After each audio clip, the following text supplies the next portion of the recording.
ಮಚ್ಚ ಅಷ್ಟೊಂದು ಡೀಪಾಗಿ ಬರಿತಾ ಇದೆಯಾ?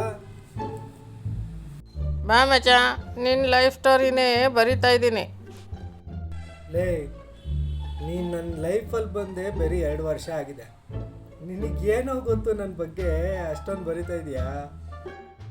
ನೋಡಿ ಮಚ್ಚ, 2 ವರ್ಷದಲ್ಲಿ ನಿನ್ನ ಬಗ್ಗೆ ಎಲ್ಲ ತಿಳ್ಕೊಂಡಿದ್ದೀನಿ. ನೀನು ಹೇಳು ಅಂದರೆ ಬೇಕಾದರೆ ಹೇಳ್ತೀನಿ, ಕೇಳ್ತೀಯಾ? ಹ್ಞೂ ಹೇಳಪ್ಪ ನೋಡೋಣ, ಅದೇನು ಬರ್ತಿದ್ಯಾ? ಹೇಳ್ತೀನಿ ಕೇಳು ಮಚ್ಚ. ನೋಡಿ, ಇವನೇ ಪ್ರದೀಪ.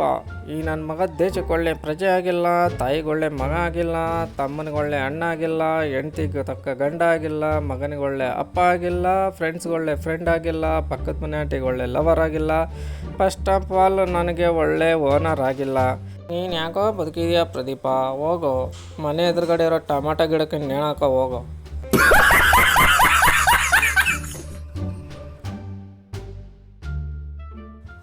ಮಚ್ಚ ಆ ಪಕ್ಕದ ಮನೆ ಆಂಟಿ ಅಂದಲ್ಲ, ಯಾರು?